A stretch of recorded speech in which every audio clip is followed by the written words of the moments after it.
But I wanted to take the opportunity that tonight gives us to share with you some thoughts and reflections of some of where we're at as a church, to then offer a chance for us to share any responses that we might have to that, and then to pray together as well. However, by way of beginning, I just wanted to share a little bit about a trip I took back in May this year, when along with Ian and Neil, we had the privilege of walking the last 100 miles of the Santiago de Compostela in northern Spain, one of a number of ancient pilgrimage routes that converge on the city of Santiago, where the body of St. James is reckoned to be buried. James of James and John fame, the 12 disciples. It's where James's relics are housed in that cathedral. More importantly, though, for me, than those relics, it was the chance to really do a long walk in good company along a famous route of spiritual reflection and pilgrimage. And I won't bore you with loads of photos tonight, but it was great. A real adventure, lots of stunning scenery and quaint Spanish towns and villages to walk through, and just one or two cervezas along the way as well. But as we set out, and as me pointing at a map in a theatrical way, giving the impression we know where we're going, I guess I was kind of anticipating it being a deeply spiritual experience. It was some 8 or 9 days, I think, that we were walking for. And yet, whilst I thoroughly enjoyed the journey and the conversations, which God was, of course, deeply present in throughout, I think, if I'm honest, I didn't really hear much from God in a specific way on the journey, except on one particular evening.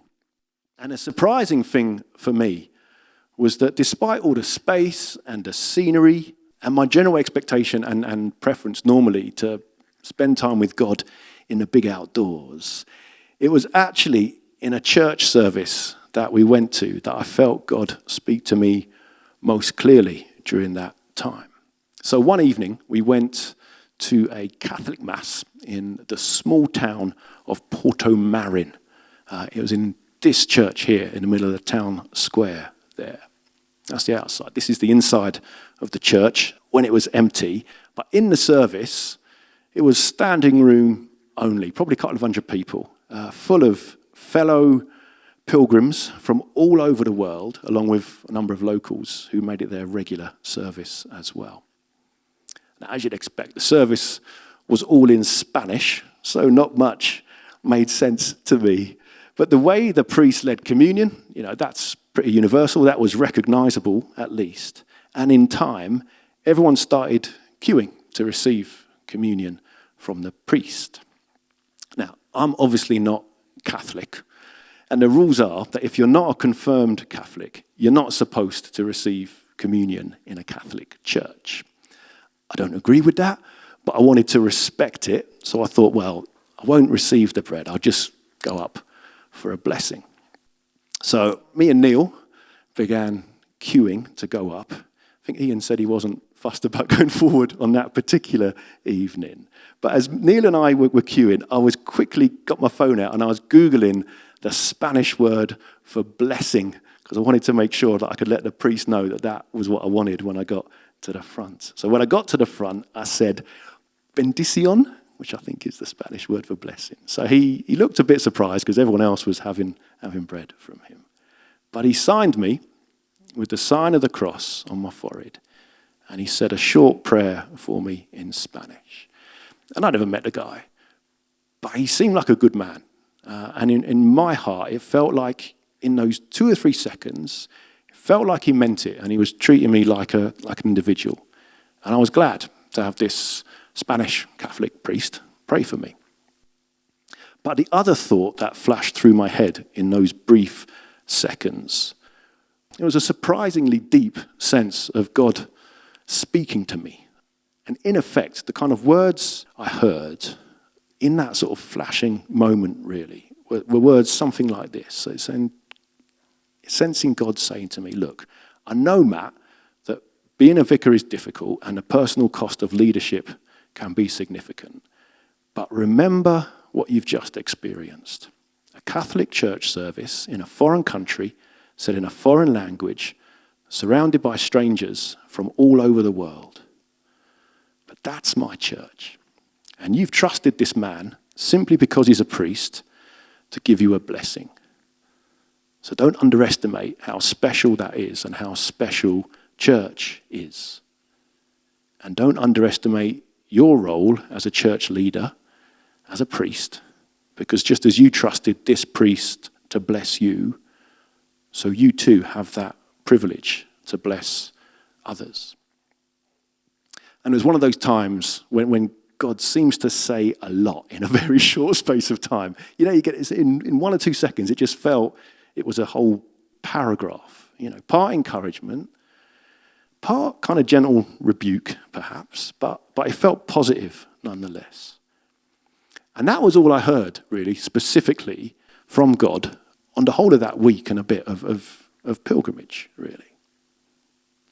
Now, why am I sharing this, though? And why might God have said those words to me at that time?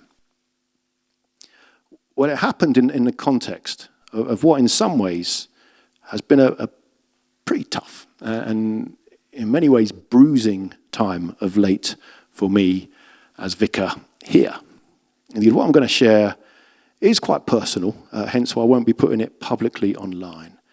But it feels the right opportunity in an evening service to share a few things with you so that we're all up to speed. And more importantly, though, because I'd really like what I share to inform our prayers as a church going forward for the season ahead. So in a nutshell, you may be aware, as I am, that we've lost quite a few people over the past year or so, where people have left or moved on for a variety of reasons. So, for example, we've lost Jane and Phil Tennant, Dave and Joe Mason and their girls have left, Jay Gascoigne has gone, Josh and Leanne Sutton have stopped coming, as have Millie and John Kalia and their boys. Sam and Lucy Gallagher have joined a different church. Andy and Sarah Lamb, along with Cupie, George and Daniel, have recently left to go elsewhere. We said goodbye to Jack and Ellen Minton last Sunday. And then the other day, I had a long but amicable, friendly conversation with Mark Tennant, which confirmed that Mark and Hayley, Zara and Elsie, have also now left St. John's. Now, there are a variety of reasons why these folks have left. For some, it'll be life's circumstances and a sense of God's leading. So as we heard last week from Jack and Ellen, their move to Rising Brook Church is because the regular evening service there works better for them as a couple. While for Sam and Lucy Gallagher, for example, they go to Gas Street in Birmingham because the church there has loads more young adults for them to be friends with. For some, it'll be because faith has dried up, should we say, for them. So no longer feel that that church is for them, and they're not going anywhere, as far as I know. For others, they may have felt like taking a break from church for a while, and whilst they were open to returning one day, that day just never happened, and their appetite for church has now slowly faded away. So for Mark and Hayley, their leaving is partly because since Mark's parents, Jane and Phil, left, well, in Mark's words to me the other day, he said, it's just not the same without them. And so their general feeling of connection with St. John's, that's been waning for some time, which I know a number have been aware of.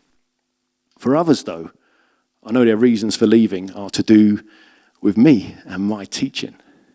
And whilst I never say anyone ever has to agree with me, I know that some of my views about God, the Bible, salvation, and my desire to be able to bless and marry same-sex couples, they're not the views that they would want their vicar to hold or the direction that they want their church to be taking. And so they feel it necessary to leave. Now, all of this, all these reasons, there's a sadness that comes with all of those. But it's okay. It's okay. People join and leave churches all the time for all sorts of reasons, often for a combination, if you like, or a number of mixed reasons. But regardless of why people leave, what's difficult can be the way people leave. Especially if they leave, should we say, by the back door and not through the front door. So there have been a couple of cases of long-standing families leaving where the only way I found out is that they've messaged Gemma asking to be removed from the Shooting Stars rota, and when she follows up by asking, is everything okay, they inform her that they've left because of my teaching. Only they hadn't, and they still haven't ever told me that directly. And I know that kind of stuff, it comes with the territory, it comes with the job, but it hurts. And it's hard not to take personally, especially when it feels like they're avoiding a conversation with me, they're avoiding telling me directly. And so for too many nights, I think, in the past year, I laid awake, playing through different scenarios, trying to understand how people can leave in that way, sometimes after years and years of belonging here, wondering if there's anything more I could or should have done, or indeed have done or do differently. And that has knocked my confidence, both as a person and a leader. But it also feels a snub on us as a church community where what we thought were friendships suddenly stop. And again, I know for us collectively, and I suspect for some of us individually, that hurts. Instead, if we take, say, last Sunday morning as a model, while it was obviously sad that Jack and Ellen have left, it was nevertheless really good to be able to say goodbye in an open, honest, positive, and above all, prayerful way. They left through the front door, if you like, with our blessing, but above all, with mutually expressed gratitude to God for their time, their extended season here. And I long for that to be the case with everyone who leaves, that if people leave, they leave well, openly, honestly, but with gratitude to God for the good times, the goodness that we've shared, while seeking God's blessing for whatever roads lie ahead for each of us. Indeed, that's what I wanted and I offered to do with Jane and Phil, for example, in that despite some big differences of opinions between us, I wanted them to be able to leave well and not simply drift off without us being able to publicly honour them and honour God for the significant time that we've had together. But they chose not to take me up on that offer, and instead, I would say, effectively left by the back door. Now that was their choice. That's their choice. But what hurts, I think, in recent times is when I hear the suggestion that Jane and Phil weren't given the same opportunity as we gave Jack and Ellen to leave with prayer and with thanksgiving, because that's simply not true. And to suggest otherwise, well, it's ill-informed gossip. And rumours of that type need to be nipped in the bud because they sow discord and disunity among us. Now, of course, humanly speaking, I can understand it can be and feel awkward when people leave, especially if it's more of a fading feeling than a definitive move to a different church. So again, having offered to Mark and Hayley the chance for a proper, public, prayerful goodbye, I understand why they've said no to that. I get why that would feel awkward. And so we won't be doing that. And maybe it would close a door in a way in their minds that they might one day want to know is always open, as it always is. But while on a personal level, that the less than ideal way in which some people leave is hard to process and put down, I think in my role as vicar, I'm also frustrated at the way that this season of people leaving by the back door and the uncertainty and insecurity that comes with that, it's been a distraction for me in recognizing and celebrating what God is continuing to do in a positive way in our midst. Indeed, you'll know if you're coming here on a Sunday morning, pretty much every week we're still seeing new people coming through our doors.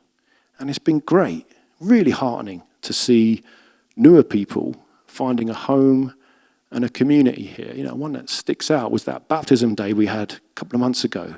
Real energy and enthusiasm from Holly and Eva and Sydney and Shaz and Natalie in July it was. Such a joy-filled morning that day.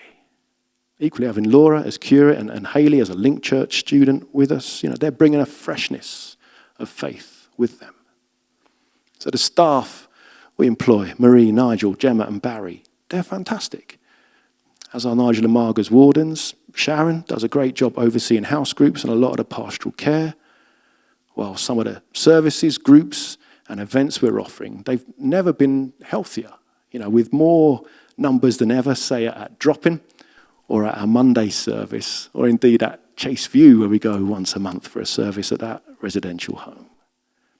The teams helping Little Friends to run are brilliant, and we welcome, I know, lots of new families in this week. And then the excitement for groups like Shooting Stars and Superstars and The Mess and F&F, it's great to see in our young people. Well, there are all sorts of regular groups and gatherings that are going strong or weren't even in existence a few years back. Likewise, things like Play in the Park in the summer was a brilliant day. 1,500 people, the most ever, and such a good thing as a church for us to be involved with. While the Kenya connection we're building through Hazel is both humbling and exciting. And Gerald got his new wheelchair this week, didn't he, as well? Equally, just a couple of weeks ago, there were 23 of us who really enjoyed going to Greenbelt Festival, place of real kindness and inclusion, big passion for social justice there. And I'd love it if more and more people want to come to Greenbelt because it's a uniquely special place. Keep that in mind maybe for next year.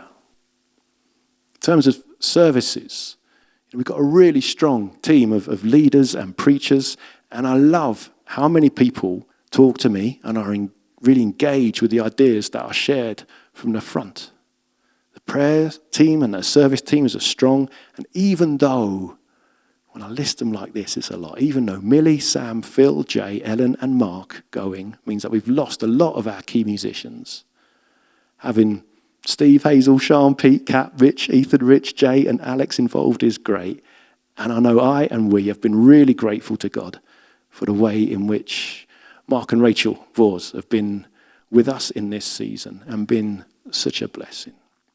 Now, yes, they too will be moving on soon, moving up to Morecambe for new adventures up there. But again, they'll be going out the front door with our blessing, and I know a mutual sense of gratitude for their time with us. And even when musicians have been hard to find or not overload, using tracks for worship has actually been more than okay. And it offers us a different angle and a way to worship God. Now, I mentioned all these positive things, and there's much more I could mention, partly in thanksgiving to God, but also partly as a reminder to us, and perhaps most of all to me, that God is still at work, still growing his kingdom, still building his church. And yet I'm also aware that dealing with people leaving and the hours of conversations behind the scenes, the headspace, the emotional and the spiritual energy that it takes up, well, that's meant that so much of my attention over the past year or more has been on the internal business of church. And whilst that's been necessary, I've also been frustrated about that because it feels a fairly fruitless distraction from our real mission and calling, which is to be a blessing to our community by sharing the goodness of God's love.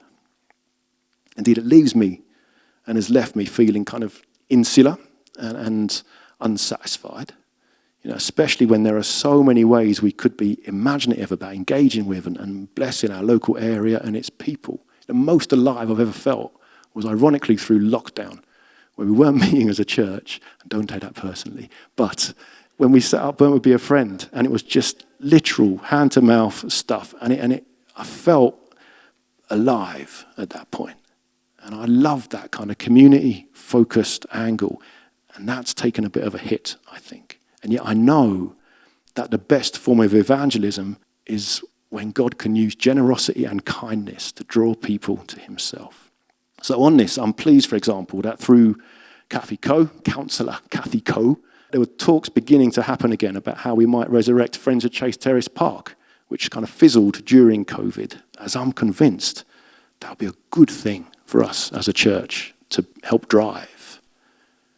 But, and this is partly where I'm sort of going with this, I also suspect there are new things God wants to give us as a church to do, new emphases, new opportunities, although God, I think, will only entrust those to us if our house is in order and there's unity among us. Yes, it's been a somewhat turbulent and at times, as I say, bruising year or more. But I feel, and whether it's September, whether it's, the people who have left now. I feel we're on the cusp of a new season, and I hope that comes with new vision and new energy, where God gives us and me the strength to leave behind some of the hurts of the previous season in order for God to do what God says he will do, and morning by morning, new mercies we see, and every day is an opportunity for God to do something new in and through us. That, I think, is partly what me going for that blessing in Spain was about. A confirmation from God of the universal importance of church life and the ability for each of us, even me with knocked confidence, to be a blessing to those around us.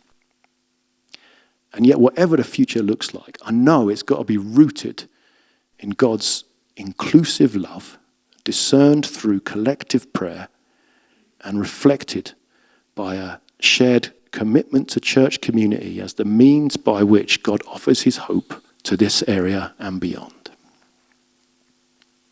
So, that's a little bit, fair bit, about where I think we've been and where we're at, and maybe beginning to think about where we're going. And as I said, I would love us, please, to be able to pray into that this evening. But before we turn to prayer, but also to inform our prayers, I'm keen, I think, to open things up a bit and hear if there's anything that you would like to add or comment on or respond to what I've said. How all this makes you feel and what it might mean for us to keep following God's lead going forward.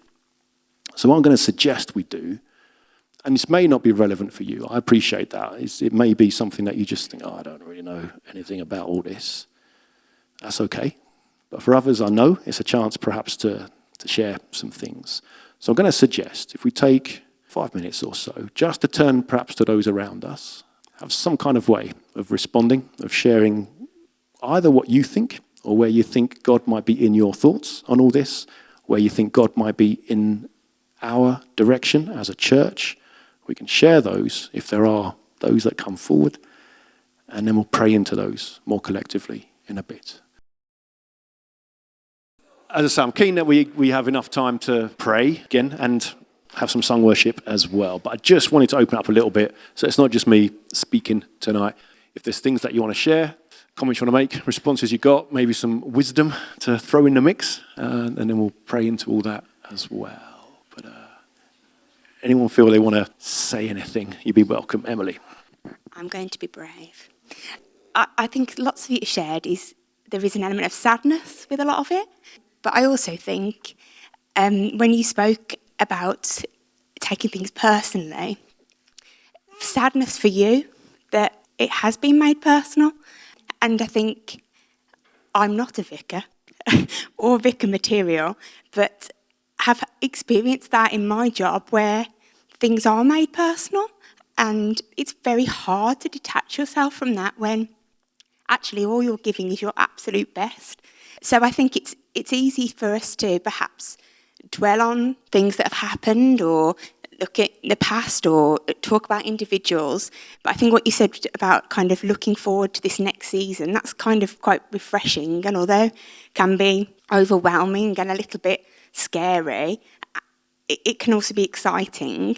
But I think what we need to do as a church and a community is making sure that we're there for one another and supporting one another, but that you have someone, because it can be extremely lonely, I can imagine, as a role, but you need to know that you're very loved and you have the support, but not just you, for Gemma as well, and for Heidi and Bobby, and I nearly got to the end, I was doing so well, but actually for you as the Wallaces, because I know, and I'm not making it about me, and I am really, but I'm not.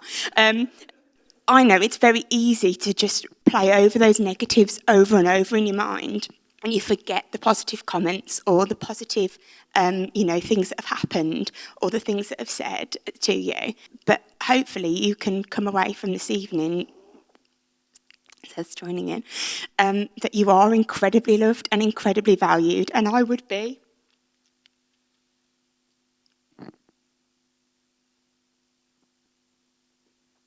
I would be totally lost without you.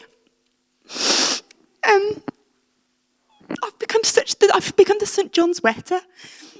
But I would be totally lost without you, Matt, to be honest, and I would be totally lost without Gemma, and you as a family.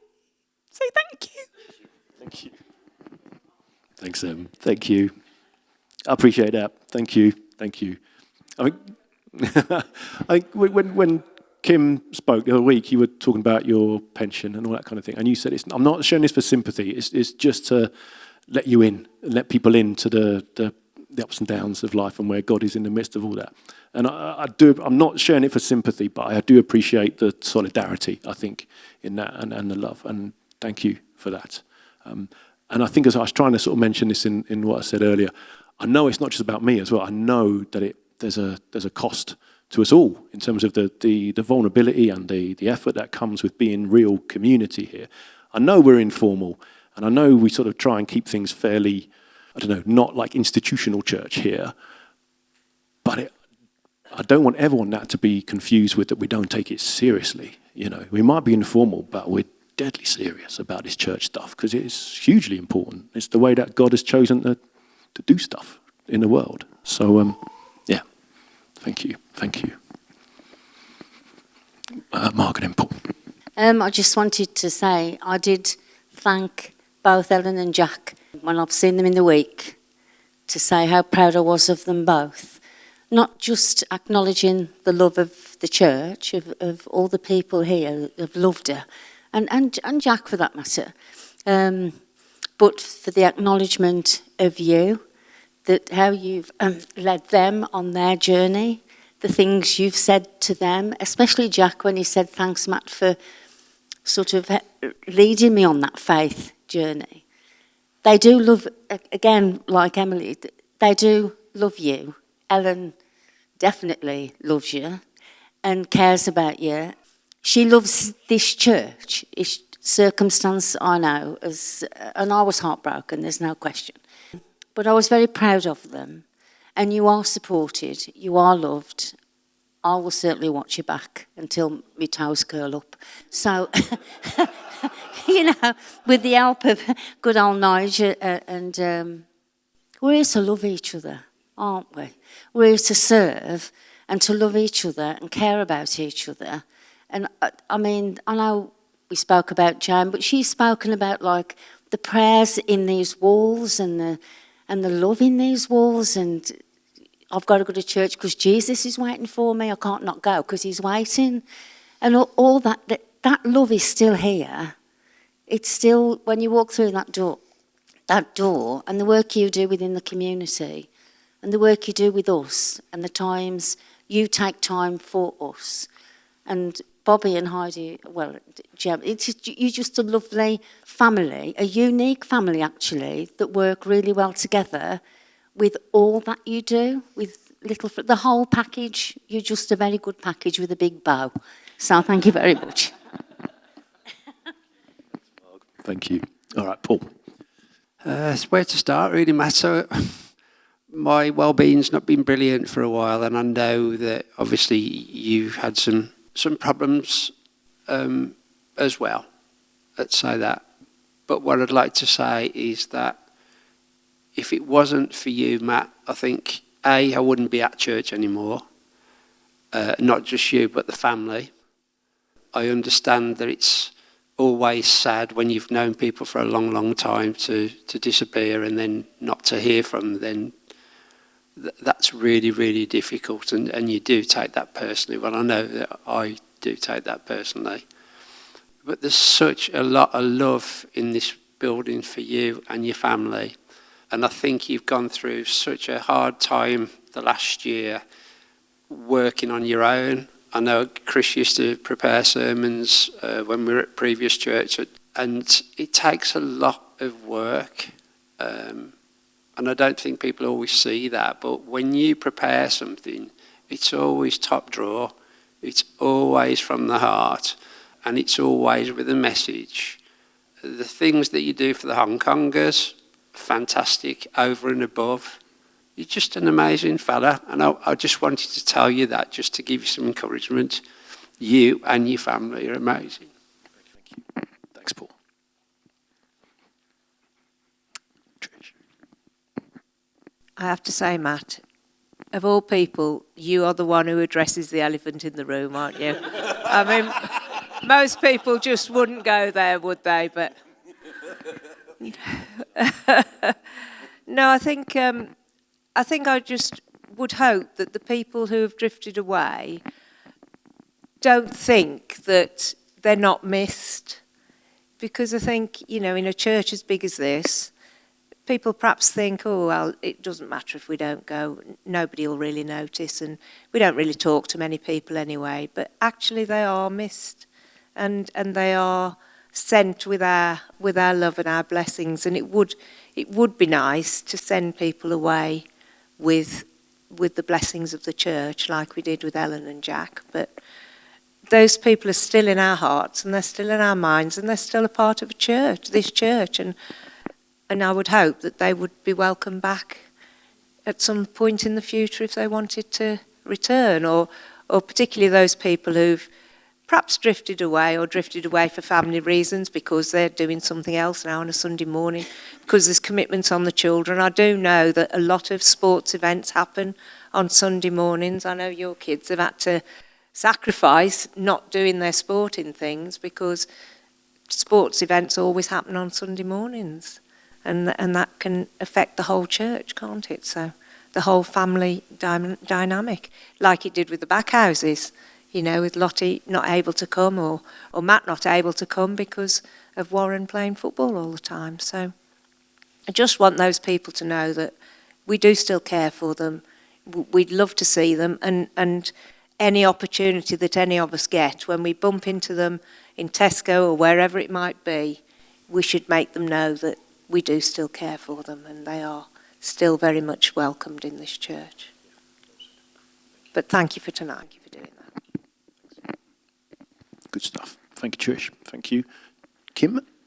I just want to say a few things as a way of encouragement. You know how wonderful you are, I'm not going to tell you that.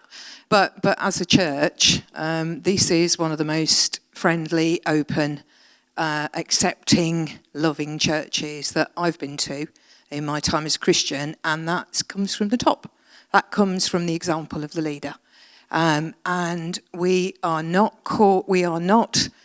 just think one day, oh, I think I'll be ordained. God calls us to an ordained ministry, and it is a tough ministry, and it's a lonely place. But when he calls us, he equips us as well. And I think that this is a time of new season. I really do feel that this is a new season for St. John's. And what we've got is a really good base, and held up by strong teaching, honesty and love, and more than anything, love of God and love of Jesus, and leading of the Holy Spirit. And I think that this is the start of a new season. And the end of an old season is tough, but the start of a new season is exciting as well. So please Continue to be the honest, loving, great bloke that you are. And the other thing is that sometimes you don't realise how far out the person you are as the church leader here stretches. But I've been doing a 6-week chronic pain management course at hospital, and I talked to the bloke who sat behind me for the last 5 weeks, and he goes, "Oh, I live in Chase Terrace," because I said I'll go to church, and he goes, "God, that Matt is a fantastic bloke, isn't he? And he's great. He's out there and he's in the community and he's great." And the thing is, if you hear that, tell Matt that, because we don't hear the things. I went to an event yesterday and somebody said to somebody else, "This woman was my spiritual advisor through some really tough times in my life." And I didn't realise I'd done that. And it's the same with you. You know, you're out there, you're in the community, you're there with the people, but you're honest and you're open and you're loving and you're accepting. And that's what God has called you to be when he called you by name to serve him as a vicar. Thank you. Thank you. Thank you. Yeah, I'm very grateful to be here. 14 years now. Came into 2011, curate, and then 4 years in became a vicar, so 10 years as vicar. And I don't know if you get your 7-year itch, if it's a 14-year itch. I haven't had the 14-year itch, it's sort of thing. And maybe I get a 21-year itch. Who knows? Coming forward, I don't know. But this is home for us. This is our church. You know, it's the kind of church we'd come to if I wasn't the vicar. You know what I mean? It'd be the kind of church I'd want to come to if I wasn't the vicar, I hope. I'm very grateful for that. I'm also aware, though, that it's the body of Christ metaphor, isn't it? I'm just a little toe or the appendix or whatever in the body of Christ, our body of Christ here. And it's very much a shared mission and community. So I guess I'm very grateful for the personal kind of encouragement on things. I think I'm keen as well that we have chance tonight to look forward to what the collective direction for us might be as well. And we're not going to get all the answers or all the specifics tonight. That's where the PCC and all sorts of other conversations come in going forward as well. But I don't know, any thoughts on that in terms of what this new season, and I think Kim's right on that, what the new season might well need to entail, Chris? I just think it's brilliant, Matt, that you've got this heart for community. And I think you just come alive when you start talking about, you know, your role out there. And you said yourself during COVID times, you had the freedom to discover a new angle to your ministry. And I think it's really encouraging that all these things have happened. Yeah, they've happened. But it's so encouraging that you are focusing on, you know, your passion, your purpose and your community, because that's what is in your heart. And I just think as a church, I just know that everyone would be behind that. So, yeah, it's lovely to look forward. I wasn't going to say anything, but Chris talked about COVID. Now, COVID, I was in hospital and I had one visitor, and that was you. And I don't know whether I ever said thank you, but thank you. We took a nice photo of you smiling. I remember that day as well. I know, it's only me that could go, but it's like exactly, yeah. For once I wore the gear. Yeah. Thanks, Mike. Thanks, Chris. Dave. If I was to, what you've just said, if I was to mark the script, I would cross out one word, which is my, as in my teaching, because I think it might replace about the teaching or our teaching. As you know, I don't think it's something that's exclusive to you and what you're saying. It's, you know, right across the world, there are lots of leading theologians and teachers are saying pretty much the same thing you're saying. And if we kid ourselves, if we think we're something unique in St. John's, we're not. We're part of a worldwide Christian movement. I don't want to get too deep into this, but what we term traditional evangelical thinking and teaching is falling apart at the seams in this country. It's riddled with all sorts of issues. and it's causing all sorts of problems. And I think we're right to distance ourselves from that, but not just distance ourselves, but explore and renew our own faith and thinking, which I think is what's happening. And I'm enormously excited by every series, and we've got another one coming up, and that's what we're going to do, I hope. That's what I pray is going to happen. We're going to renew and deepen our faith together. And you are the enabler of that process. And I just rejoice there's so many other Christians out there right across the world doing exactly the same thing as we are. Thank you for that. Thank you. All right. Any other thoughts? Karen. I just wanted to say that thinking about all the activities that go on around and outside of the Sunday service, it's great that there's so many different types of opportunities for us to come together or meet with people. Things like games club, pub club, curry club, Monday service, drop-in. There's lots and lots of different opportunities for people as part of our faith family to get to know people. You don't have to be in a family. You can be a couple, you can be single, you can be young, you can be old, you can be a family. But there's opportunities for everybody to be part of something. And I just think that that is something to be celebrated.